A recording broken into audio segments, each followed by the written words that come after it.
5번부터 할게요.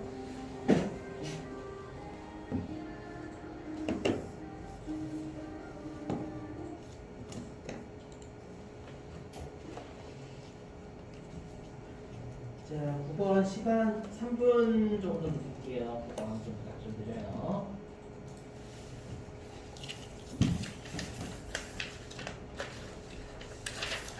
3페이지 9번.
보시죠.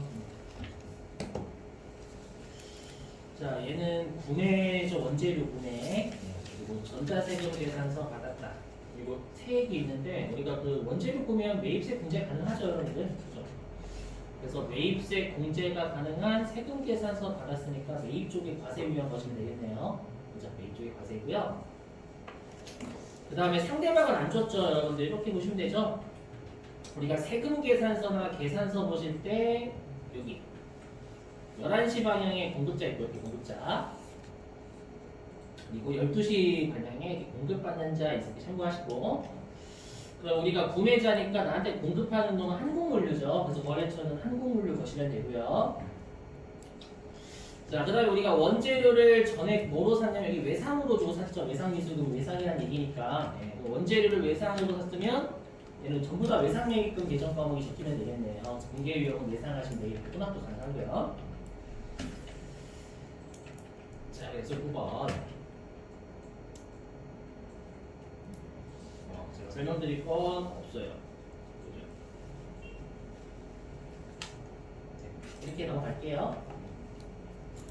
자, 그 다음에 10번은 별표입니다. 10번은 시험에 잘 나오는 유형 중에 하나입니다. 10번. 별표 치시고.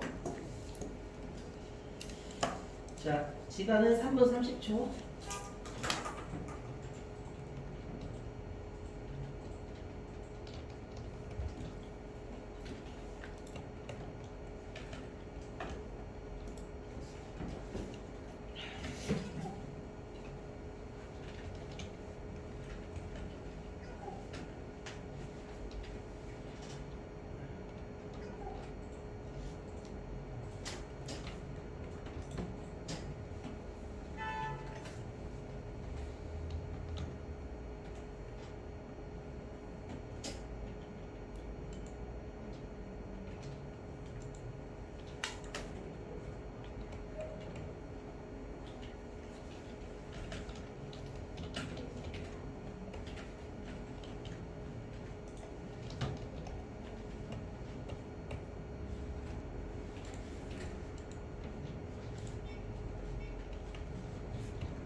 보시면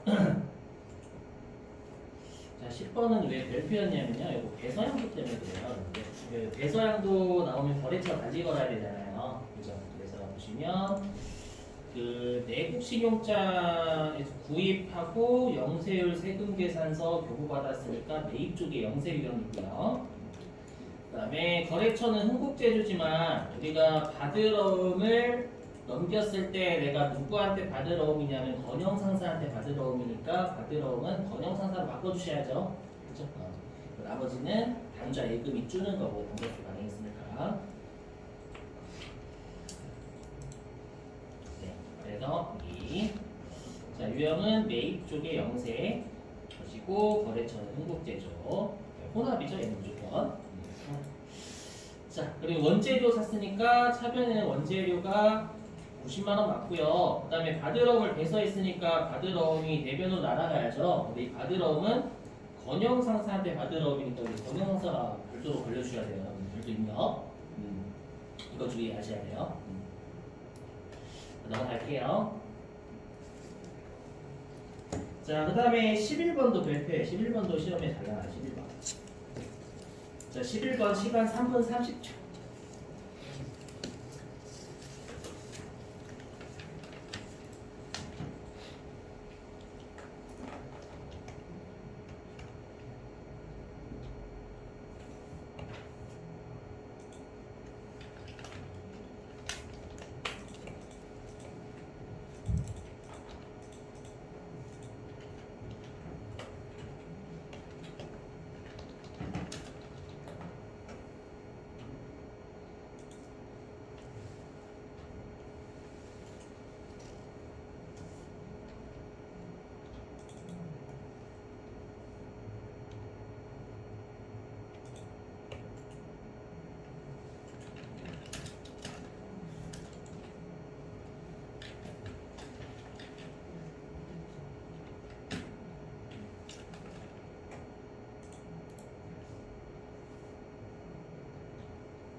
자, 여러분들 좀 보실게요. 이게 왜 어려운 문제냐? 여러분들이 많이 틀리시는 문제 중에 하나예요. 이게 왜 여러분이 많이 틀리시냐면, 자, 여기 거래처에 보내기 위한 걸 샀죠, 여러분들. 그죠? 그럼 일단 우리가 접대 목적이니까 우리가 접대 목적이면 불공제, 매입세 불공제 사유 중에 하나잖아요.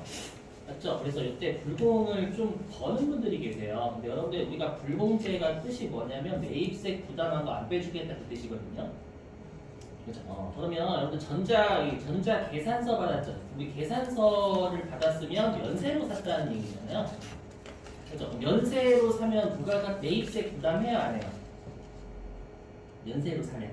매입세 부담 안 해요. 매입세를 부담을 안 한다라는 건 매입세 공제 불공제라는 말을 할 수가 없어요. 그래서 불공이 아니에요. 불공이 되려면 일단 매입세를 부담을 해야 돼요. 되시겠죠? 그래서 얘는 그냥 계산서 받았으니까 얘는 면세 유형이에요, 여러분들. 그죠? 메인 유형의 면세입니다. 그리고 여러분들이 메인 매출 전표에 입력을 하시는 이유를 좀 알고 계셔야 되는데, 그 메인 매출 전표에 입력을 하면 어디에 자동적으로 반영이 되냐면 부가가치세 신고서에 자동 반영이 돼요. 그래서 메인 매출 전표 입력하는 거 신고서에 자동적으로 들어가거든요. 그게 무슨 말 나중에 할 건데 여러분들 이거 외워주셔야 돼요. 네, 보시면 우리가 메인 매출 전표 입력하면 신고서에 알아서 반영이 되거든요. 그 말은 반대로 얘기하면 신고서에 들어가게끔 만드는 게 메인 매출 전표 입력이라는 거예요. 여기 매입세 보이시죠? 빨간색, 여기 파란색이요. 여기 매입세 보시면 여기 세금계산서 수취분이라고 있고요. 그 다음에 여기 그 밖에 공제매입세액이라고 있어요. 이거 자세한 건 여러분들이 이제 나중에 부속서 내일 배우시게 될 거예요. 내일 배우시게 될 건데, 우리가 그 여기 그 밖에가 매입 쪽에 그 밖에가 여러분 세금계산서 아니다라는 표현이거든요. 그러니까 세금계산서 아닌데 공제가 되는 매입세액이다 이 뜻이에요. 다시 돌려 말하면 우리가 세금계산서 아닌 건 공제가 되는 것밖에 입력 못합니다. 아시죠? 근데 세금계산서는 여기 수취분이라고 되어 있지 세금계산서 공제분이라고 안 되어 있죠. 그 말은 세금계산서는 받은 건 무조건 다르게 집어넣습니다. 아셨죠? 신고서 양식이 세금계산서는 받은 건 무조건 여기 다 적고요. 세금계산서 아니면 공제되는 것만, 매입세액이 공제되는 것만 적어요. 아셨죠? 그 말은 우리가 불공이라는 유형을 걸려면 매입세 부담하고 그다음 세금계산서까지 받아야 됩니다. 그래야 좀 불공이라는 유형 걸 수가 있어요. 아시죠? 그거 주의하시고. 네, 그래서 얘는 불공이라는 유형을 일단 걸 수가 없어요. 세금계산서도 받지 않았을 뿐더러 우리가 매입세 부담도 안 했기 때문에 네, 불공이라는 유형을 걸 수가 없습니다. 그거 주의하시고. 자, 그래서 그냥 얘는 매입 쪽에 면세입니다. 계산서 매입이니까. 네, 그래서 매입 쪽에 면세 유형 것이고. 혹시 대표적인 면세 항목이 있네요. 거래처는 상상플라워죠. 네, 그리고 분계 유형은 혼합, 적대비니까 차변의 적대비, 적대비 800건대, 대변의 미지급금이요. 재고서 산 거 아니니까 네, 미지급금 이렇게 적으시면 되겠네요. 이 문제 좀 주의하시고. 자, 그 다음에 12번. 자, 12번 시간 3분 30초 똑같이. 자, 12번 좀 부탁드려요.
보실게요. 여기 12번은 여러분들 핵심이 되는 게 그 비영업용 소형승용차 판단하는 문제죠. 그죠?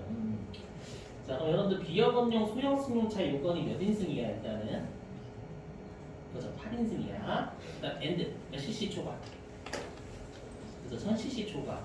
요게 둘 다 만족해야 소형승용차라고 해요. 엔드. 그러니까 어느 하나를 만족하지 못하면 소형승용차가 아닙니다. 부가가치 세법. 그럼 요거는 1000cc가 안 되죠. 그러면 1000cc 초과에서 일단 탈락이죠. 그럼 얘는 소형승용차가 아니니까 우리가 비영업용 소형승용차는 매입세 불공제잖아요. 그게 아니라는 건 매입세 공제가 가능하다는 얘기예요. 매입세 부담했다면. 아시죠? 교재 288페이지. 네, 교재 288페이지 가시면 네, 교재 288페이지 이거 시험에 여러분들 나중에 신고서에서도 잠깐 잘 쳐요. 자, 288페이지 가시면 그 가로 4번에 개별소비세법 과세대상 자동차라고 보이세요? 제목 밑줄 좀 쳐주시고요. 개별소비세법 과세대상 자동차 밑줄 좀 쳐주시고 거기서 좀 적어주세요. 방금 잊으신 거에다가는 비영업용 소형승용차의 법문구라서 비영업용 소형승용차의 법문구라고 적어주세요. 비영업용 소형승용차의 법문구라고 적어주시면 돼요. 비영업용 소형승용차의 법문구. 무슨 말이냐면 우리가 인승하고 CC를 주면 비영업용 소형승용차를 판단하라는 거고요. 시험에서 따르면 개별소비세법 과세대상 자동차라는 건 무조건 비영업용 소형승용차라는 말입니다. 이해되세요? 시험에서 개별소비세법 과세대상 자동차라고 나오면 CC하고 인승 잘 안 줘요. 그건 비영업용 소형승용차 무조건 맞다는 뜻이에요. 아셨죠? 인승하고 CC를 주면 여러분들이 비영업용 소형승용차인지 아닌지 판단하는 뜻이에요. 뜻이고, 그 다음에 밑줄 치실 건 동그라미 2번이죠. 그러면 어떤 게 비영업용 소형승용차에 해당이 되냐? 자, 여기 8인승 이하 밑줄 치시고 8인승 이하. 네, 그 다음에 거기 1000cc 초과에 밑줄 치시면 돼요. 그래서 8인승 이하이면서 1000cc 초과입니다. 둘 다 모두 만족해요. 소형승용차인 거예요. 자, 그럼 얘는 매입세 공제가 가능한 세금 계산서 받은 거죠. 지금 문제는. 그래서 매입 중에 과세 유형 넣으시면 됩니다. 이거 주의하시고. 그 다음에 계약금은 선급금 까라는 얘기죠. 물건 받았으니까. 그리고 차 사면서 나머지는 외상이니까 미지급금 적어주시면 되겠고요. 자, 12번. 네, 그래서 공개 유형은 불공이 아닙니다. 조심하시고 이거 제대로 알아두시게 신고서에서 계속 내요. 그래서 주의하시고요. 매입 쪽에 과세 유형입니다. 네, 그리고 공개 유형만 보시면 되겠죠. 공개 유형 여기 아래 공개. 차변에 차량 운반부 1000만원, 대변에 선급금 200만원 까시고 나머지 차를 외상으로 산 거니까 미지급금으로 사용하시면 되겠습니다. 그렇죠? 자, 그 다음에 13번 별표입니다. 13번도 잘 나오는 유형 중에 하나예요. 13번 3페이지 13번도 되게 중요하고요. 네, 시간은 4분 정도 드려볼게요.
보시죠.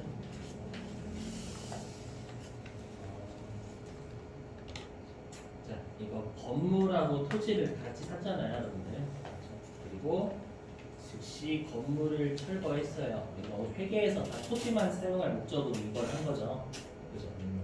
그리고 전자세금 계산서를 받았다. 부가가치세 포함이니까 얘는 매입세를 부담했어야 돼. 이 매입세 부담한 게 최종적으로 토지와 관련된 매입세를 부담을 한 거죠. 이거 우리가 뭐라고 하냐면 토지의 자본적 지출 관련 매입세액이라고 하죠, 여러분들. 그렇죠? 매입세액이 최종적으로 실질적으로 토지라는 개정 과목과 관련된 매입세액이라는 뜻이죠. 그렇죠? 네, 그거예요, 여러분들. 됐고요. 그래서 얘는 그냥 분개해 보자면 이거에 매입 쪽에 불공이고요. 얘를 토지의 자본적 지출 관련 매입세액이라고 부르죠.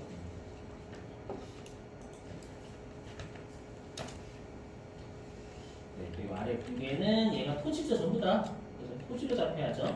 그 매입세 불공제라는 거 안 빼주는 거니까 나 토지 220만 원 주고 산 거예요. 자, 주의하시고 이거 건물 아닙니다. 네, 그 다음에 나머지가 토지를 외상으로 했으니까 미지급금 잡아주시면 되겠고요. 그래서 교재 289페이지에 토지의 자본적 지출 관련 매입세액이라는 게 있어요. 교재 289페이지 거기 보시면 전부 다 매입세 부담하는 게 최종적으로 토지와 관련된 매입세액 부담한 거예요. 이거 느낌상 여러분들 보시면 자, 한 페이지 넘기시고 4페이지.